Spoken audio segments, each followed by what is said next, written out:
The Dominion fleet emerged from hyperspace, expecting to find Earth defenseless and broken. Instead, Fleet Admiral Zethkar found himself facing something that challenged every assumption about primitive species.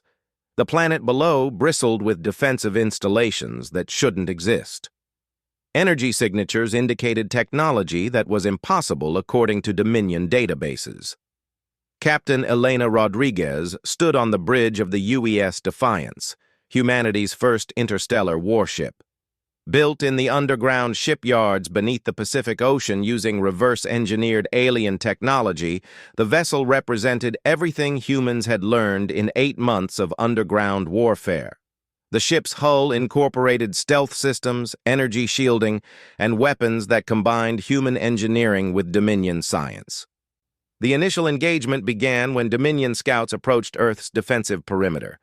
What should have been a routine reconnaissance became a nightmare for the alien forces. Human ships appeared from nowhere, struck with devastating precision, and vanished before counterattacks could be coordinated. The invisible defenders moved with tactical brilliance that surprised even veteran Dominion commanders. Admiral Sarah Kim coordinated Earth's space-based defenses from Luna Station, a facility that had been constructed inside the Moon's largest crater. Using quantum communication arrays reverse-engineered from captured alien technology, she could coordinate hundreds of defensive units in real time. Human forces had learned to use the Dominion's own tactical advantages against them. The first major battle occurred near the asteroid belt, where Dominion forces expected to establish a staging area. Fleet Admiral Zethkar deployed standard conquest formation, only to discover that the asteroids themselves had been weaponized. Hidden installations opened fire with energy weapons that could penetrate Dominion shields. Entire asteroid clusters revealed themselves as massive defensive platforms. Commander Liu Jiang piloted his modified fighter through the chaos of the asteroid battle. His craft had been built by combining human aerospace engineering with alien propulsion systems. The result was a vessel that could outmaneuver anything in the Dominion fleet while carrying weapons that had never been seen in galactic warfare. The aliens found themselves fighting an enemy that used tactics borrowed from video games, historical battles, and pure imagination. Human forces employed strategies that no military computer could predict because they were based on creativity rather than calculation. Feints within feints, decoy attacks that masked real objectives, and psychological warfare that exploited alien assumptions about primitive species. Dr. Chen's Biological Warfare Division had developed weapons specifically designed to counter different alien species in the Dominion fleet. Targeted viruses that affected alien neural implants, electromagnetic fields that disrupted their cybernetic enhancements, and chemical compounds that interfered with their life support systems. Humanity had learned to fight dirty in ways that appalled the supposedly civilized galactic powers. The turning point came when human cyber warfare specialists achieved something unprecedented in galactic history. They successfully hacked the Dominion fleet's central command network.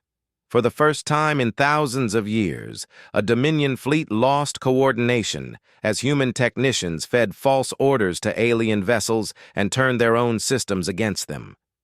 Lieutenant Marcus Webb, Jr., son of the original Project Sentinel astronomer, led the cyber attack from a hidden facility on Earth's surface. His team had spent months studying captured alien computer systems, learning to think like their quantum processors while retaining human intuition and creativity. The result was a form of technological warfare that the Dominion had never encountered. Fleet Admiral Zethkar watched in horror as his carefully organized fleet descended into chaos. Ships fired on each other following corrupted targeting data. Navigation systems directed vessels into collision courses. Communications arrays broadcast human propaganda throughout the Dominion network. The species marked for extinction was systematically destroying the most powerful fleet in galactic history. The battle raged across the solar system for 6 days. Human forces revealed defensive installations on every major celestial body. Mars had been converted into a fortress world.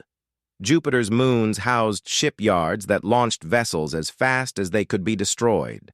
Saturn's rings concealed weapons platforms that had been invisible until they opened fire. Colonel McCready led boarding actions against disabled Dominion vessels, using tactics that horrified alien survivors. Human soldiers moved through ship corridors with inhuman coordination, having learned to interface with their own version of the alien hive mind technology. They struck from shadows, used the aliens' own ship systems against them, and showed a ruthless efficiency that reminded veteran Dominion warriors of their own elite forces. The psychological impact on Dominion forces was devastating. For thousands of years, they had conquered primitive species with overwhelming technological superiority. Now they faced opponents who had not only matched their technology but improved upon it. Human weapons were more efficient, human ships were faster and more maneuverable, and human tactics were unpredictable to the point of seeming insane.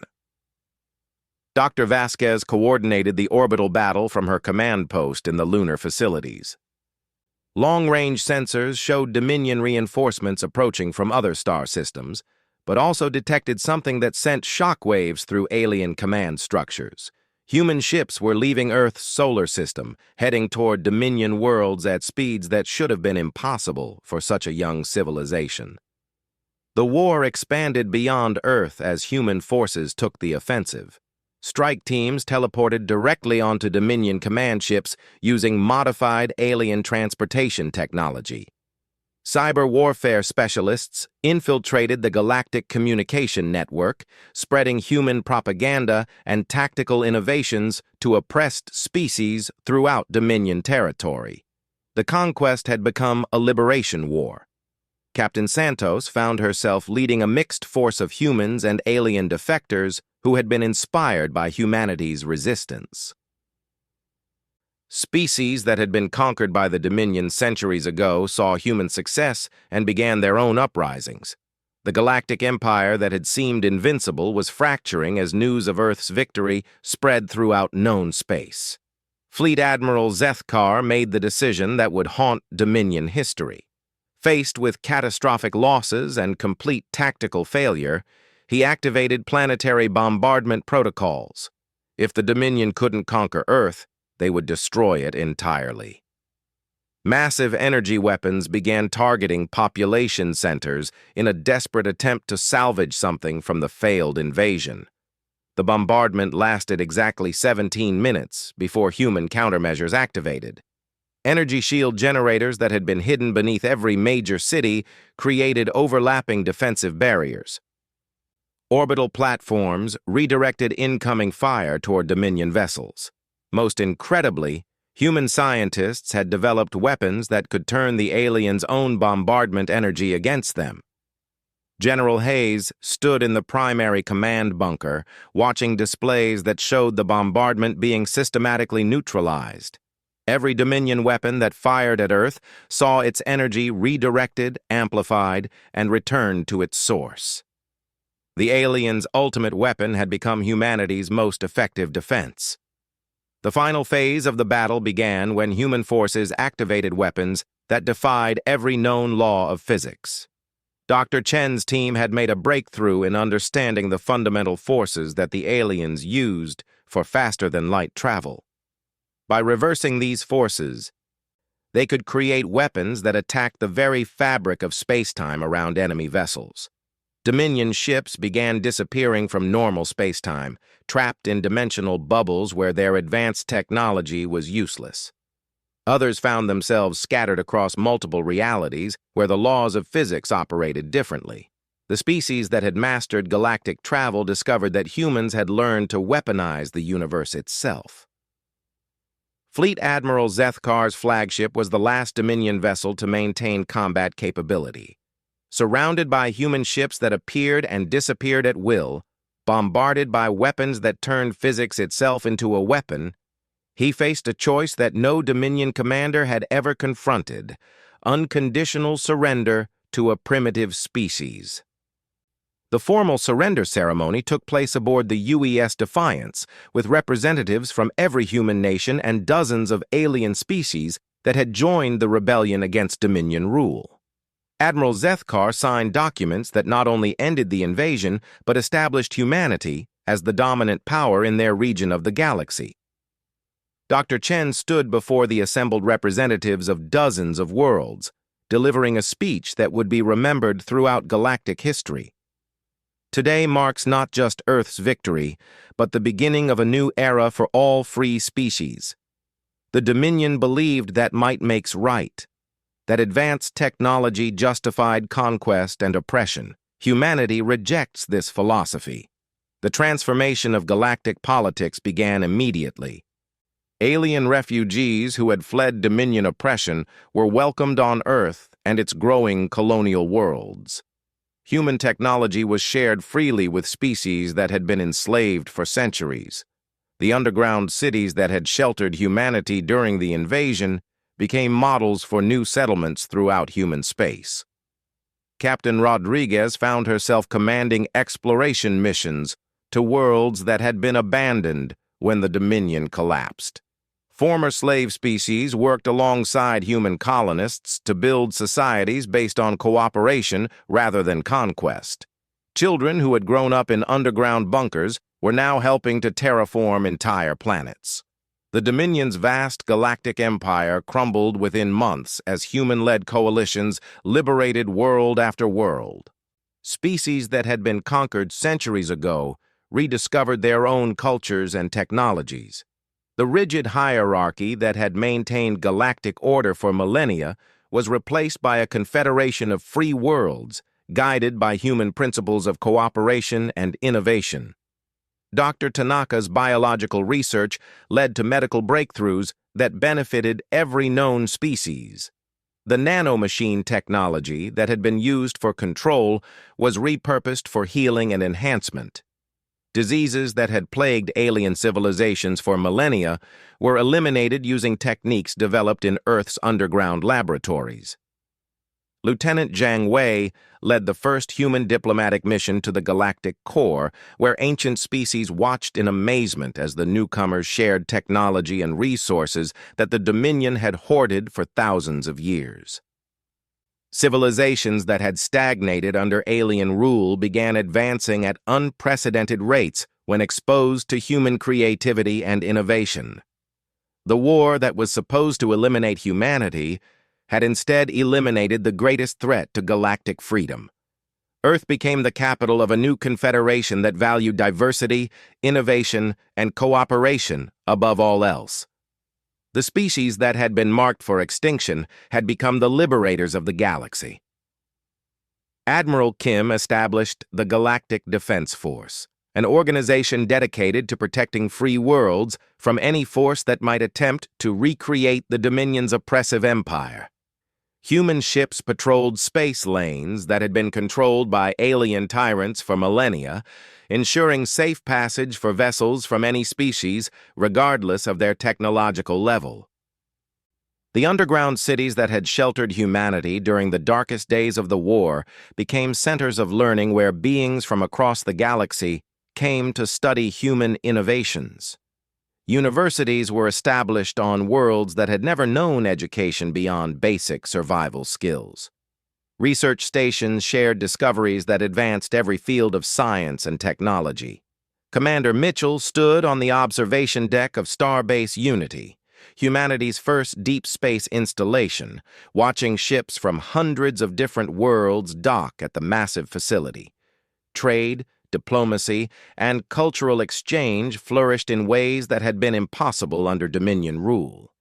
The galaxy was experiencing a renaissance of creativity and cooperation. The Dominion's former capital world had been transformed into a memorial to the victims of galactic oppression.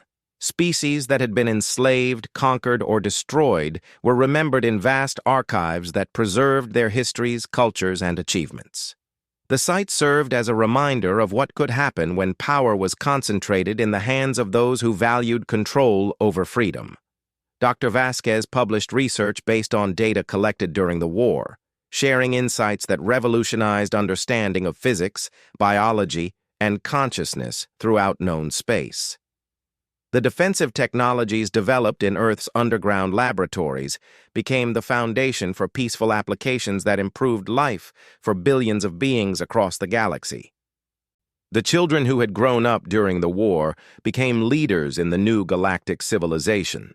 They carried with them the lessons learned during humanity's darkest hours, that cooperation was stronger than conquest, that diversity created strength, and that even the most powerful empire could be defeated by species willing to fight for their freedom. General Hayes retired to a peaceful world on the galactic frontier, where she established schools that taught the tactical and strategic innovations developed during Earth's defense. Her students included beings from species that had been enemies during the war, now working together to ensure that no future tyrant could threaten galactic freedom. The Galactic Dominion had sent assassins to eliminate humanity, believing they were dealing with just another primitive species. Instead, they had awakened a force that would reshape the galaxy. The species marked for extinction had become the galaxy's greatest hope for a future based on freedom, cooperation, and the unlimited potential of diverse civilizations working together. History would remember the war not as humanity's victory over the Dominion, but as the moment when the galaxy learned that the most dangerous force in the universe wasn't advanced technology or military power. It was a species willing to fight for the right of all beings to live free from oppression. The terror that the Dominion had unleashed was nothing compared to the terror their victims had learned to unleash in return. 6 months after the first assassination attempts, Earth had transformed into something the Dominion's strategists never anticipated. The planet buzzed with activity that defied their carefully calculated predictions. Underground facilities sprouted like mushrooms after rain, hidden beneath every major city and connected by transport networks that borrowed heavily from mining technology and subway systems. Dr. Sarah Chen found herself leading the Biological Warfare Defense Division in a bunker complex beneath the Rocky Mountains. The facility stretched for miles through natural cave systems that had been expanded and reinforced. Here, teams of scientists from every nation worked alongside captured alien technology, trying to understand and counter the nanomachine infection that had turned trusted allies into sleeper assassins. The breakthrough came from an unexpected source. Dr. Yuki Tanaka, a marine biologist from Japan, noticed that certain species of deep-sea bacteria seemed immune to the alien nanomachines. These bacteria produced compounds that interfered with the microscopic invaders' ability to integrate with human neural tissue. Working around the clock, her team developed a treatment that could neutralize existing infections and provide temporary immunity to new ones. The treatment wasn't perfect. It required daily doses and caused severe side effects including nausea, fatigue, and temporary memory loss. But it gave humanity something precious, the ability to trust each other again. Military personnel, government officials, and key scientists all underwent the treatment, creating cores of reliable individuals who could coordinate resistance efforts. Meanwhile, in underground facilities across the globe, the largest manufacturing effort in human history was taking place. Every available resource was being converted to war production. Car factories retooled to build armored vehicles. Electronics companies shifted to producing advanced radar and communication systems. Even toy manufacturers contributed by producing drone components and surveillance equipment. Captain Maria Santos commanded one of the new underground defense units operating beneath São Paulo. Her team consisted of soldiers from 12 different countries, unified by their determination to protect their world. They had been training in tunnel warfare and urban combat, specifically designed to counter alien infiltration tactics. The aliens' stealth technology, while incredibly advanced, had one weakness that human engineers exploited. The quantum phase shifting that made them invisible to most sensors generated minute electromagnetic signatures that could be detected by specially modified equipment. These ghost detectors were mass-produced and distributed to resistance cells worldwide. Colonel James McCready, a former Special Forces operator, had developed new combat tactics specifically for fighting an enemy that could appear and disappear at will. His methods borrowed from guerrilla warfare, urban combat, and even video game strategies. The key was never staying in one place long enough for the aliens to lock onto human positions while maintaining constant mobility through the tunnel networks. The first major engagement between human forces and alien assassins occurred beneath Berlin. A team of Dominion infiltrators had been tracked to an abandoned subway station where they were apparently setting up a command post. McCready's international strike team engaged them using tactics no military academy had ever taught. The aliens moved with inhuman speed and coordination, but they had never faced opponents who could predict their stealth movements.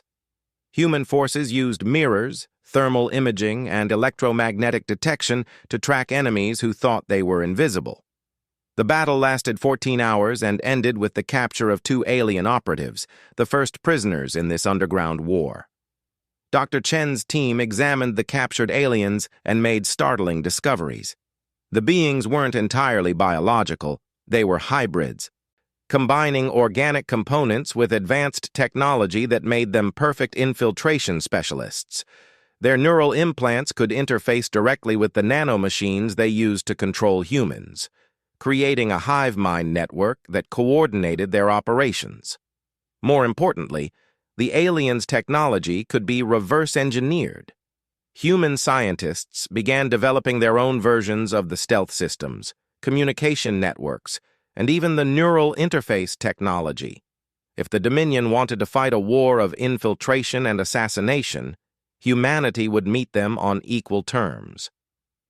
The war escalated when Dominion forces realized their assassins were being systematically hunted and eliminated. They began sending larger teams equipped with more advanced weapons. Cities became battlegrounds where invisible enemies fought in the shadows, while civilian populations took shelter in underground bunkers. New York became a testing ground for urban warfare tactics.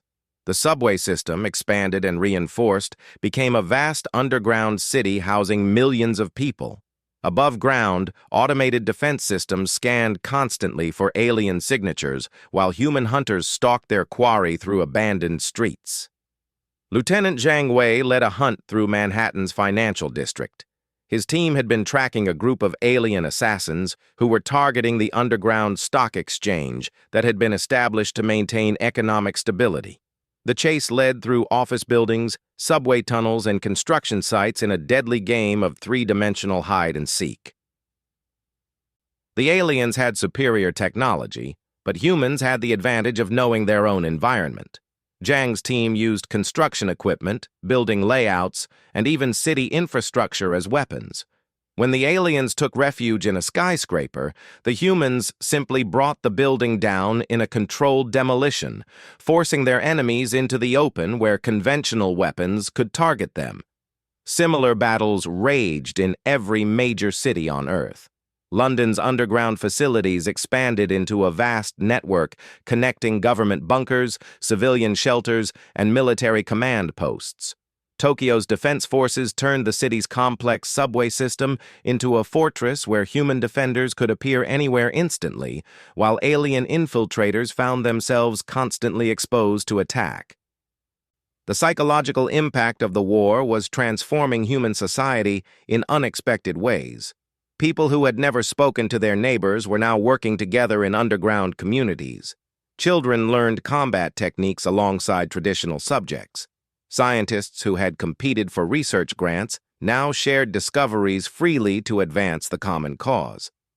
Dr. Vasquez established orbital monitoring stations using modified satellites and space debris to track the approaching Dominion fleet. The alien ships were still months away, but their numbers continued to grow as more vessels joined the invasion force. Humanity needed to be ready for a war on a scale that dwarfed every previous conflict in human history. The Resistance developed new weapons, specifically designed to counter alien technology. Electromagnetic pulse grenades disabled their stealth systems. Specially designed projectiles could penetrate their energy shields. Most importantly, human forces learned to fight as the aliens did, striking from shadows, disappearing before counterattack, and using mobility as their greatest weapon. General Hayes coordinated global defense efforts from a command center buried beneath the Colorado mountains. Representatives from every nation reported on their preparations. Russia had converted its subway systems into underground factories. European countries had linked their tunnel networks into a continent-spanning defense network. Asian nations had developed innovative weapons that combined traditional martial arts with anti-alien technology. The most significant development came from Australia, where Dr. Robert Kowalski had been studying the quantum communication system used by alien forces. His team discovered that the network could be hacked and infiltrated. Human technicians could potentially intercept alien communications, feed false information to Dominion forces, and even turn their own technology against them. The first successful hack occurred during a Dominion assault on the underground facilities beneath Sydney. Human cyber warfare specialists intercepted the aliens' coordination signals and fed them false information about human positions. The result was chaos in alien ranks as their forces attacked empty locations while human defenders struck from unexpected angles. Word of the successful hack spread through the human resistance network.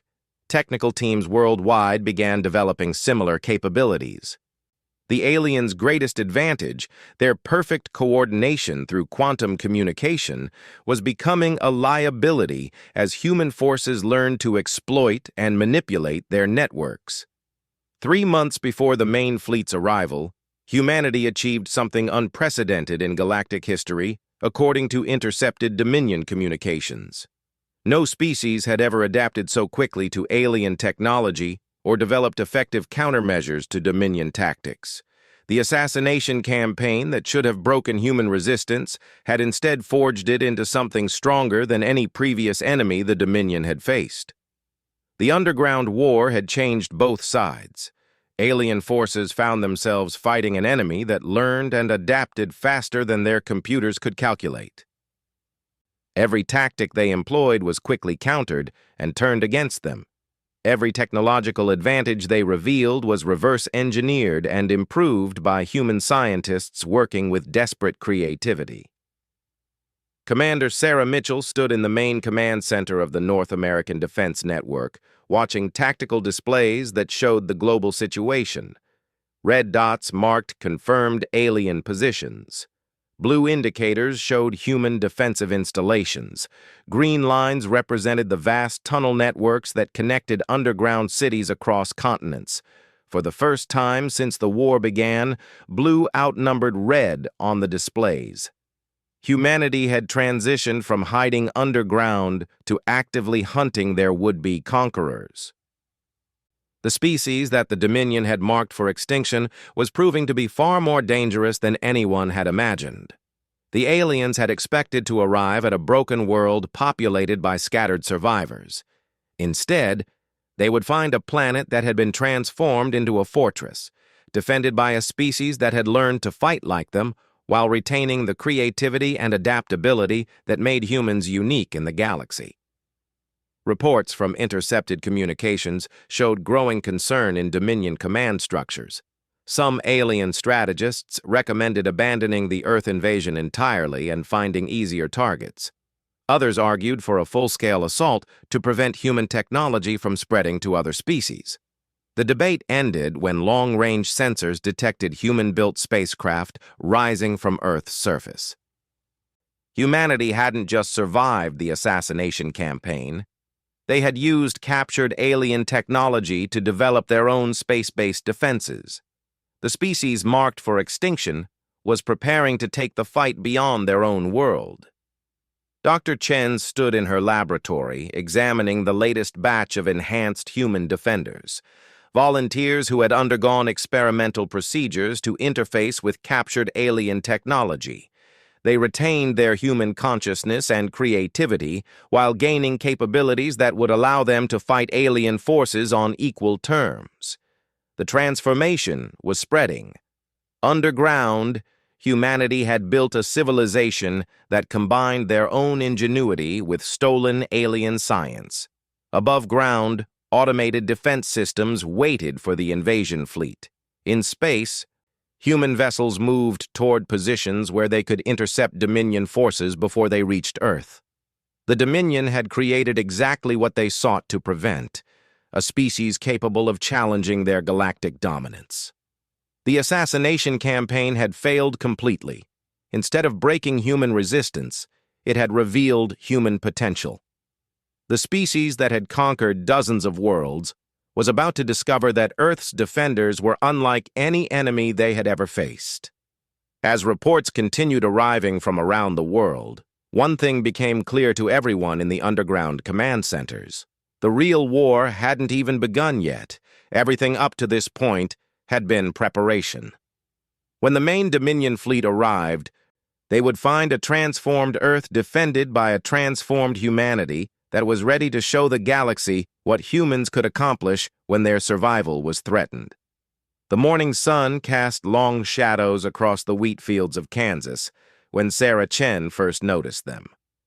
As an astrophysicist working for SETI, she had spent countless nights scanning the cosmos for signs of intelligent life. She never expected to find evidence of alien visitors in her own backyard. Sarah was jogging her usual route when she spotted the strange marks in Farmer Henderson's field. Perfect circles where the wheat had been flattened in intricate patterns, but not like the crude crop circles made by hoaxers. These formations were mathematical in their precision, each stalk bent at exactly 90 degrees without breaking. The patterns resembled complex geometric equations that made her physicist mind race with possibilities. Her excitement quickly turned to unease when she realized the implications. Someone or something with advanced technology had been here, leaving behind what appeared to be a message written in the language of mathematics and physics.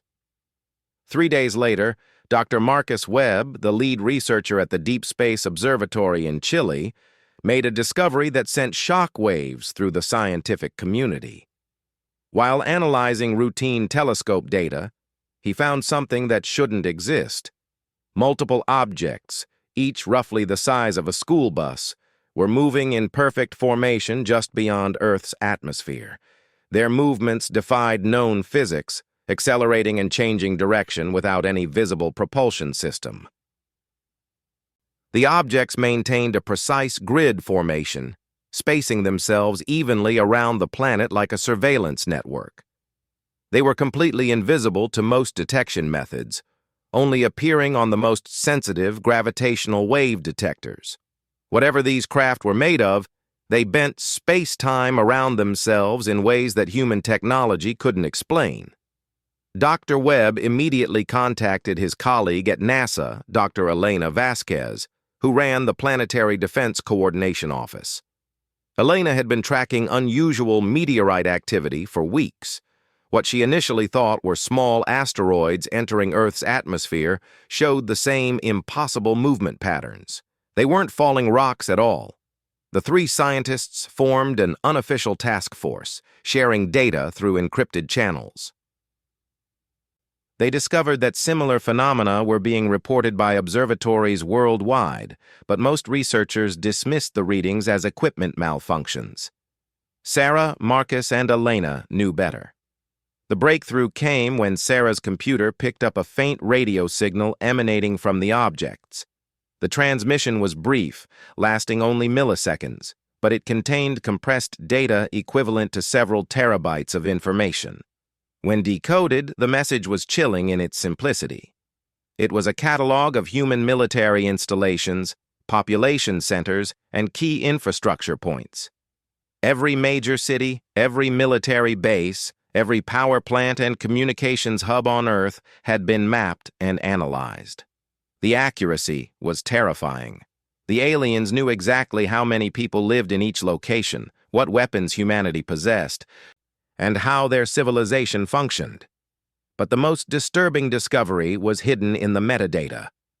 The surveillance had been ongoing for over 50 years. These visitors had been watching humanity since before the first moon landing, gathering intelligence and preparing for something that the three scientists feared to imagine. Dr. Vasquez made the difficult decision to approach General Patricia Hayes, a former Air Force pilot who now headed a classified military project investigating unexplained aerial phenomena. The general listened to their evidence with growing concern. She had been tracking similar anomalies through military channels, but lacked the scientific expertise to understand their significance. General Hayes revealed that military installations worldwide had reported equipment failures and unexplained malfunctions over the past month. Radar systems would shut down for brief periods, satellite communications experienced mysterious interference, and even nuclear missile silos had their security systems compromised temporarily. Someone was testing Earth's defenses, probing for weaknesses. The general authorized the formation of a joint scientific military task force called Project Sentinel. Their mission was to study the alien presence and prepare Earth's response to what increasingly appeared to be preparation for an invasion. The team included the world's best minds in physics, biology, computer science, and military strategy.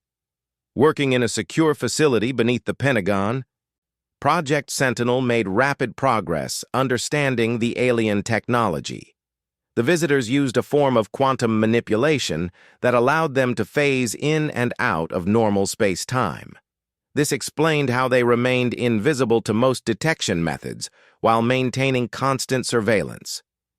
Dr. Chen discovered that the aliens communicated using quantum entanglement, allowing instantaneous communication across vast distances.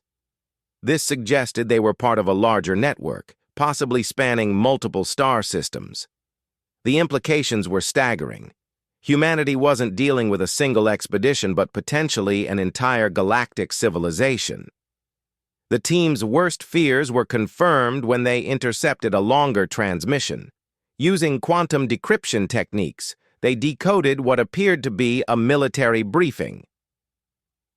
The document outlined Earth as Resource Acquisition Target Designation 7749 and detailed plans for population management following resistance neutralization. The aliens referred to themselves as the Dominion, a confederation of species that had conquered dozens of worlds across the galaxy. Their standard operating procedure was to study a planet's inhabitants for decades, then deploy specialized assassination units to eliminate key leaders and military personnel. Once the population was sufficiently destabilized, their main fleet would arrive to claim the world's resources. According to the intercepted plans, Earth's termination phase was scheduled to begin in 72 hours. Elite alien assassins, trained to blend seamlessly with human society, had already infiltrated major population centers. Their targets included world leaders, military commanders, scientists, and anyone else who might organize effective resistance. General Hayes immediately contacted the Pentagon's highest levels. Within hours, a global alert was issued to all allied nations. But the aliens had chosen their timing carefully. World leaders were scattered across different continents, attending various summits and conferences, making protection difficult. The first assassination attempt occurred in Geneva, where the UN Security Council was meeting to discuss global climate initiatives. Secretary General Elizabeth Morrison was walking to her hotel when her security detail suddenly turned their weapons on her. The men who had protected her for years moved with inhuman coordination, their eyes reflecting light in a way that wasn't quite human. Quick thinking by a nearby Swiss police officer saved Morrison's life. Officer Klaus Weber noticed the strange behavior and opened fire, forcing the compromised security team to retreat. Medical examination later revealed that the attackers had been infected with some kind of biological agent that altered their neural pathways while leaving their memories and personalities intact. Similar incidents occurred simultaneously across the globe. In Beijing, Premier Li's convoy was attacked by his own drivers. In Washington, the Joint Chiefs of Staff barely escaped when their conference room was stormed by what appeared to be Secret Service agents. In London, the Prime Minister's residence was infiltrated by personnel who had perfect security clearances but moved with the predatory grace of hunting predators. The pattern became clear. The aliens had developed a method to take control of humans without killing them, creating the perfect sleeper agents. These infected individuals retained their normal behavior and memories, but would activate as assassins when triggered by an unknown signal. Dr. Chen's team worked frantically to understand the biological agent. Under microscopic analysis, they found microscopic machines smaller than viruses that integrated with human brain tissue. These nanomachines could influence behavior while leaving the host largely intact. The technology was so advanced that infected individuals weren't even aware of their condition. The discovery led to a terrifying realization. If the aliens could control humans remotely, how many people had already been infected? How could anyone trust their colleagues, friends, or family members? The psychological warfare was as devastating as any physical weapon. General Hayes ordered immediate blood tests for all Project Sentinel personnel using detection methods Dr. Chen had developed. The results were sobering. 3 team members showed signs of infection, including Dr. Webb, who had been with them since the beginning. The machines were so sophisticated that infected individuals could pass basic medical examinations without detection. As the 72-hour deadline approached, reports of assassination attempts flooded in from around the world. The alien strategy was becoming clear. They weren't trying to conquer Earth through military might alone. They were systematically destroying humanity's command structure, creating chaos and fear that would make organized resistance impossible. But the Dominion had made a crucial miscalculation. They had studied humanity's technology, military capabilities, and social structures, but they had underestimated the human spirit. Instead of collapsing into panic, world leaders began coordinating unprecedented global cooperation. Ancient enemies put aside their differences to face this existential threat together. Project Sentinel became the focal point for Earth's defense efforts. Scientists shared research across all national boundaries. Military forces coordinated as never before in human history. The alien threat had accomplished something that decades of diplomacy couldn't achieve: true global unity. As reports continued pouring in about successful and failed assassination attempts, one thing became increasingly clear. The aliens had revealed themselves too early. Their infiltration strategy depended on secrecy and surprise. Now that humanity knew what they were facing, the real fight could begin. Dr. Vasquez made a chilling discovery while analyzing the quantum communications they had intercepted. The assassination phase was only the beginning. Long-range sensors had detected a massive alien fleet approaching Earth's solar system. The ships were still months away, but their numbers were staggering. Hundreds of vessels, each larger than anything in humanity's space program. The Dominion expected to arrive at a broken world, its population leaderless and demoralized. Instead, they would find a species that had never been more united or determined. Humanity had been given an unintentional gift: time to prepare and the knowledge of what was coming. General Hayes stood before the hastily assembled representatives of every major nation on Earth. The meeting was held in the same facility where Project Sentinel operated, deep beneath layers of security that had been redesigned to detect alien infiltration technology. She addressed the gathering with words that would later be remembered as a turning point in human history. Ladies and gentlemen, we face an enemy that believes we are simply another primitive world to be harvested. They have studied our weaknesses, but failed to recognize our greatest strength. When pushed to the brink, humanity doesn't break. We adapt, we unite, and we fight back harder than anyone expects. The room erupted in determined voices as leaders began coordinating the largest military and scientific mobilization in human history. The Dominion had sent their assassins expecting to find easy prey. Instead, they had awakened something that would prove far more dangerous than they could imagine. A united and determined human race with nothing left to lose and everything to fight for.